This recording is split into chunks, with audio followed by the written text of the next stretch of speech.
Hi, it's Fias Tarot. Hello, Aries placements. This is your reading. First week ng April. Okay po, first week po ng April meaning April 1 hanggang April 7. Diba? So, first week ng April. Okay, so yan ang ating titingnan. And syempre, before tayo mag-start, kung hindi ka pa nakakapag-subscribe, please do subscribe and hit the notification bell para lagi po tayo maging updated sa mga mangyari pa lang. And again, kung may tanong po pagdating po sa private reading, just message me sa akin pong FB page for more info. Yes. Okay. And sa mga bago dyan, if you're interested sa ating mga charms, so ito sila. Ito yung ating cord cutting necklace. So siya yung nag-aalis po ng mga blockages. Yan, sa inyong energies. Pwede po yan pang sarili, pwede po itong pang negosyo, and sa bahay. Okay? So, sasabihin lang po kung saan gagamitin, no? Okay? And, ano pa ba? Siyempre, kapag nawala yung mga blockages ninyo, yung mga blockages ay masasabi nating mga dahilan ng kaalatan. Okay? Opo, yung MALAS. Yan yun. Yan yung mga dulot nila. Yan yung dulot ng mga blockages sa inyo. So, kung sino man ang gumagawa ng blockages na yan, sino man, kung ano man, syempre, tatanggalin po nito. No? So, this is unisex po. No? Kung ayaw nyong isuot to, pwede naman kasi iba nagsusuot nito, pero yung iba ayaw. So, ilagay nyo lang po sa white pouch. Wala naman problem. Okay? So, yan yung front nya. Ito yung back. Okay? So, may mga iba't ibang stones yan. Anyway. So, next, yung ating 2-in-1 Love and Money bracelet. So, this is 7 inches long po, no? Okay. So, kung hindi susuot, ilagay po sa red pouch. Kung lalaki ka, ilagay mo sa red pouch kung gusto mo, no? So, ito po ang magpo-provide, okay, ng kung ano ang dapat na nasa'yo. Okay? When it comes to love and money. Meron po itong citrine stone. Okay, so ang citrine stone po ay isang money magnet. Okay, so may plus pa pagdating sa kaperahan. So kung ikaw ay kumikita ng ganito, ganyan, so may dagdag pa. Okay, madadagdagan pa syempre. So yung granter naman natin po yan. Si granter, ang ating napakabait, na charm. Si granter necklace, no? So ito po ay tagapag-grant, no, ng inyong mga wini-wish, ng inyong mga minamanifest, mga hinihiling. Okay, kahit ano. Okay po, kahit ano, pero syempre magiging responsible po sa lahat po ng hinihiling. Kung hindi dapat hihilingin, kung hindi dapat aangkinin, wag na. Okay po, kasi may balik. Pero kung handa kayo sa balik, yes, pwede pong mag-grant yun. No, hindi ko lang sinasabi na tawag dito. Wag nyong gawin nyo. It's up to you. Okay, nasa inyo na yun. Opo. So, ipapangalan ko naman kayo sa charm nyo. So, kayo na magmamayari nan. No? So, ganun po. This is unisex. Okay, made to order po yung granter natin. Okay. So, aside po sa mga pwede nyong i-grant, may surprises po ito at least twice per week. Okay, twice per week po lalo na kung maganda ang energy and frequency and kung marunong kayong mag-cleanse, okay po. So, next yung ating mga evil eye protection. So, ito yung ating necklace. Okay, ito yung ating ring. Yung ring natin po is adjustable. Meron din tayong bracelets po na evil eye protection. So, nandito lang sila. Okay, if you're interested, i-message naman namin yung picture. And yung ating cleansing kit. Napaka-importante po ng pagka-cleanse Sana ay hindi nyo isinasantabi lang yung pagka-cleanse So, yung atin namang healing oil. So, medyo nabawasan to kasi may nakihiram, may nakigamit. Oo. Yes po, pwede pong ipahiram pwedeng ipagamit. Hindi ito pang personal. Okay po. So, yon, no. So, ito yung ating healing oil. Yung healing oil natin is magaling po sa pag-aalis ng mga sakit sa katawan, mga sakit sa ulo, yung mga stress. Kung ikaw ay hinahirapang matulog sa gabi, minsan ikaw ay naatake ng anxiety, pwede sa'yo to, nagpapakalma po ito and pwede rin po ito sa mga mutya, sa mga medallion, sa mga charms ninyo. panglangis po sa kanila. Isabay nyo po sa pagke-cleanse. Pwede na ito, no, for sabihin natin kahit once per week. Okay po, nalalangisan ninyo yung mga inyong alaalaga, no? So next is yung ating charm spray. So ito na, si automatic natin kung ikaw ay makaka-connect talaga sa kanyang energy. So I'm happy for those na nagagawa na yon. O di ba? Napakaganda, napakasimple lang, di ba? Pero bongga, o di ba? Oo, natatawa talaga ako sa mga feedback. So syempre hindi ko yun ipopost. Oo, for na rin security purposes, mga ganyan. Mahirap na baka makuha ng mga scammer, no? Mami i-post yung mga feedback. Anyway, so yeah, ito yung ating charm spray. So for love and money po ito, ha, pwede po yan doon. So tawag dyan, kung meron kayong target person at gusto mong ma-attract sa'yo yung iyong target person, ex, whoever, kailangan ko po yung real name po, ha. Okay, kailangan ko yung real name, lalo na kung kayo is magkahiwalay nga, no. So kailangan ko po yung real name ng person. Pero kung nandiyan naman naamoy ka niya, wala na, hindi naman na importante, no, yung real name. Okay po, so kahit hindi nyo na ibigay. So yeah, yun lamang. This is 50 ml, by the way, hypoallergenic po. No, yung ating ito naman pala is 30 ml. Okay? So, yan po. Dropper siya. Ayan. No? Yeah, may humingi kahapon. And nung mga nakaraang araw. Ito ay 50 ml. So, ito ay spray siya. Yan, ganyan po siya. Medyo, mahirap ang bango. Hindi ko pa ini-spray yun, ha. Pero sumingaw-singaw na yung amoy niya. Mabango siya. Okay. Yeah, bestseller po yung ating pabango na yan, no? So, ating tingnan mga Aries placements. Again po, kung may tanong, message po sa ating legit FB page. Ito pong merong check, ha? Yung may check pagkatapos ng Fiesta Row, tapos may check kayong makikita. Okay, meaning legit po yung page. Wala tayo sa TikTok or kung saan man. YouTube lang po and FB. Okay? So, kung kayo, nakikita nyo ako sa kung anumang platform, yung mga ganyan, TikTok, whatsoever na yan, wala po ako doon, ha? Pwedeng ginagaya lang po, mga scammers. Okay? So, tigilan nyo na kung kayo po ay may mga nakakatransact, dyan sa, pwedeng FB kasi makikita nyo, walang check. Yan, tigilan nyo na yan. Pwedeng hindi kami yan. Okay? Yeah, possible, hindi kami yun. No? So, tayo mag-start na Aries placements. This is first week po ng April. Okay, so meron tayong range, no, para hindi tayo maghihintay lang.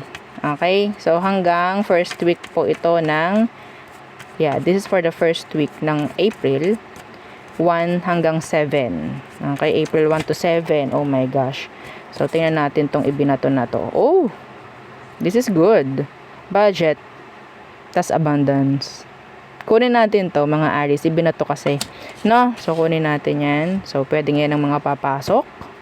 So para ma-claim, share nyo tong video 7 times. Okay, share nyo yan. Opo, para may makarinig din ng mga tao. So tingnan natin, kahit hindi sila mga Aries, yung mga pag-sharean ninyo, kahit hindi, oo. Changes.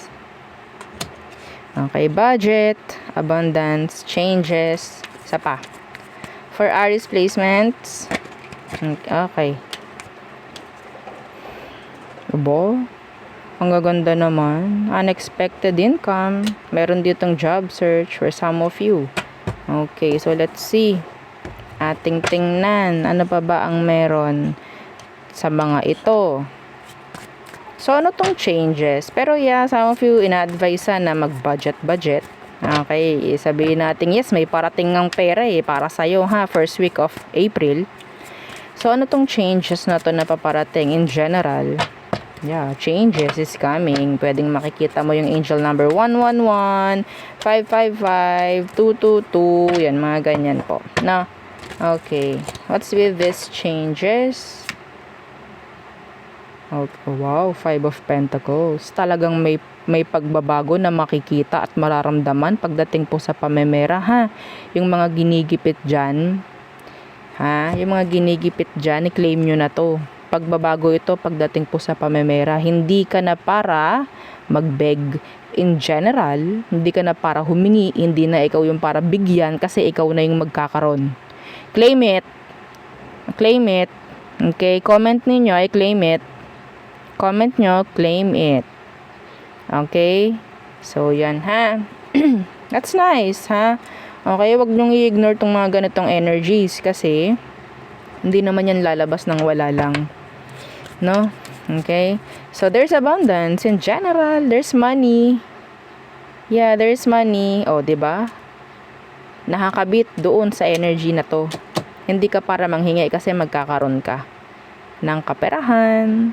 Okay? Opportunities, maybe. Yeah, first week of April. Okay? So, hindi tayo maghihintay buong April. First week po ng April. Okay? So, ano tong unexpected? Diba? Magkasama pa. Unexpected income pa. Oh. Saan ka pa? Magandang pamemera. Magiging pamemera ng mga Aries. First week ng April. Sana magtuloy-tuloy. Di po ba? No? So, ano yung unexpected income na yan for you?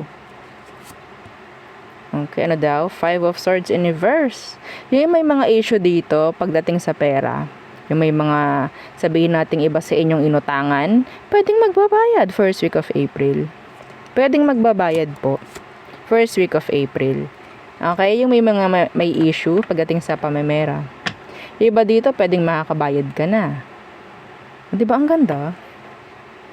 Ang ganda. Masasagot. Oo, masasagot na yung mga problema ninyo pagdating po sa pamemera. Hindi natin alam saan manggagaling yan.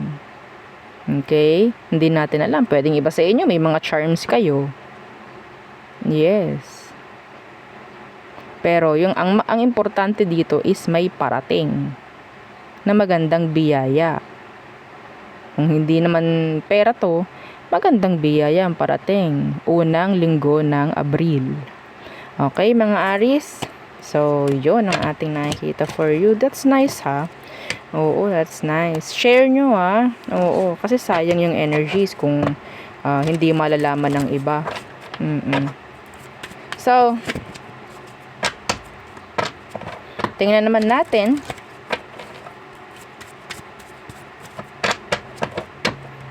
Aha.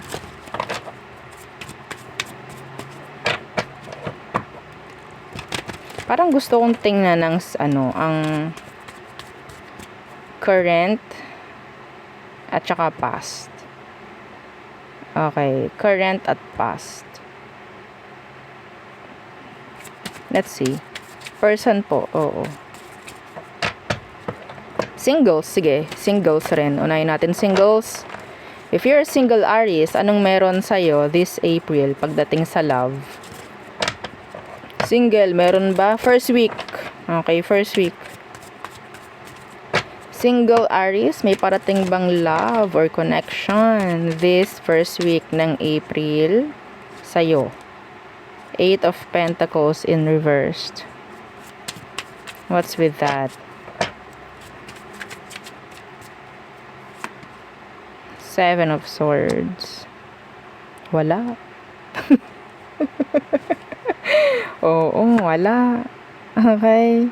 Pagpatuloy nyo, iba sa inyo, nag-move on, ha. Pagpatuloy nyo muna. Oo. Medyo mababa pa yung frequency ng love mo, eh. Ng love, no? Pagdating sa inyo, mga singles. Focus on something. Yeah, be productive. Yung mga parang hindi pa makamove on dyan, be productive. Iangat nyo muna yung frequency nyo. Wala ko nakikita ditong parating for you. I'm sorry. Okay, first week lang naman to. So, don't worry. No, oo, mula April 1 hanggang April 7. O, doon lang yung energy na to. Okay? So, next tingnan natin ang current. Anong meron sa current? Current. Anong kailangan mong malaman? Anong pwedeng mangyari? Anong meron sa current na connection ninyo? Okay. Oops, dalawa. What? 6 of Swords in reverse and the Ace of Pentacles in the reversed.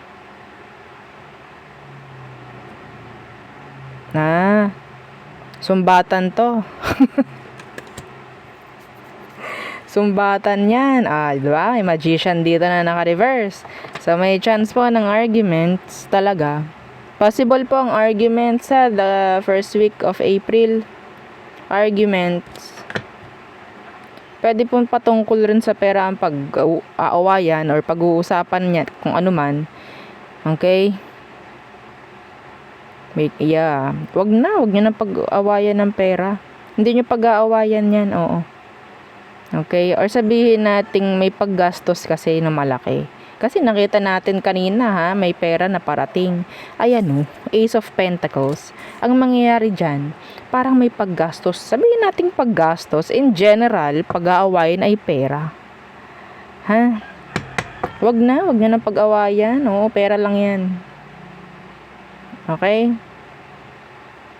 So, avoid ninyo na kayo ay masyadong, sabihin nating,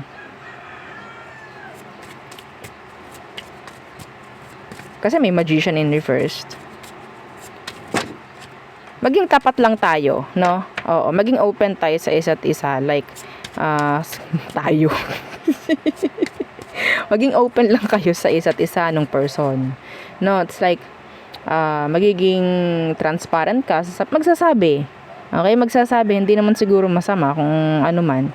'Di ba? So, kung tutuloy, kung papayagan ka, edi go. Kung hindi, edi hindi. Nasa pag-uusap rin. Okay po. So, yeah. So, ito na ang past. The past person. If you have a past person, let's see. Anong meron sa energy niya towards you the first week of April. The first week ng April. First week. Energy ng ex mo patungo sa'yo. Anong meron? Knight of Chalices. Oh. What's with that? The Ten of Chalices. Oo, the Ten of Swords. Hindi malabo, no? Na ito ay talagang mag-reach out, no? Could be a water sign, some of you. Malakas ang water sign placements ng person. Pwede pong mag-reach out. Pwedeng meron tong something na ito this is channeled. This is channeled. May chance first week ng April ang inyong anniversary or monthsary. Magpaparamdam yung person that time, that day. That is channeled. Hindi yan para sa lahat. Okay? Kaya wag niyong kukunin. Madam, yung aming kasi November. Ay, naku po. Kaya nga sabi ko, hindi para sa lahat. No?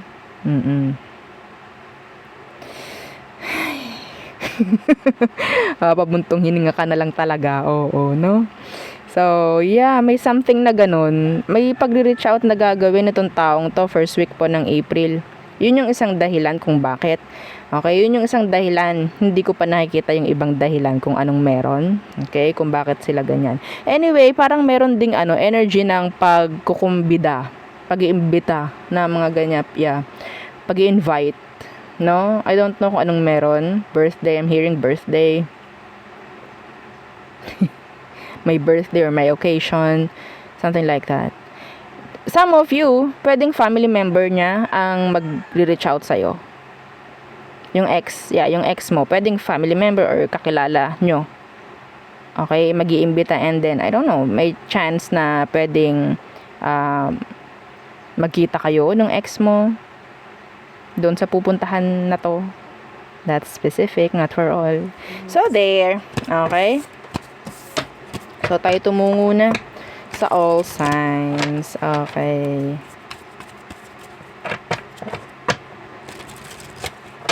Aries placements, the person you're dealing with or dealt with.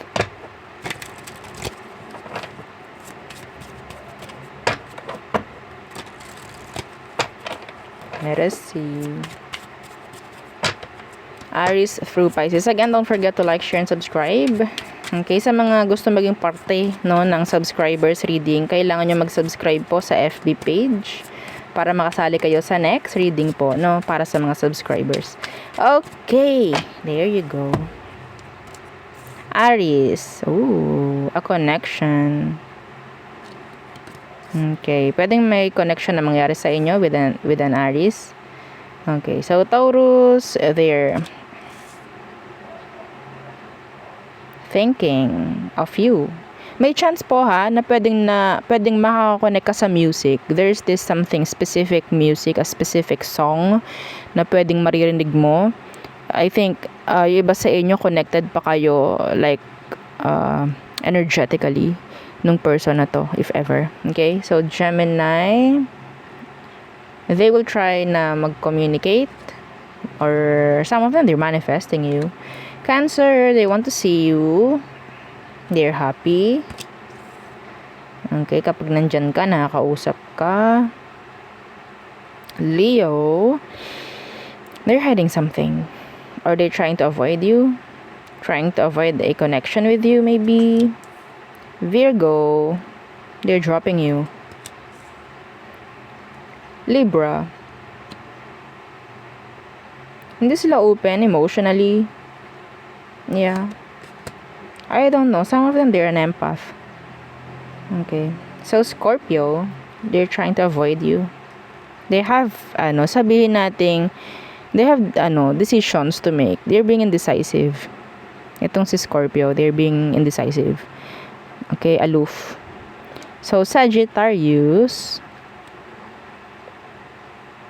meron ako nakikitang pagbitaw, pagbibigay, galing sa isang Sag. Capricorn, they're being rude. Okay? Being toxic. I'm hearing obsessive. I'm hearing sexual. Okay, with the Capricorn. Aquarius, ayaw niya ng stress. Maybe some of them, they're trying na hindi maging emotional, if ever. Okay, saan na ba tayo? Pisces. Okay, I think they need you, pero they're trying to avoid you. Yeah, so ang hirap nung kalalagayan, ni Pisces. Yes. They want you, they need to see you, they want to talk, pero they're trying to avoid. Yeah.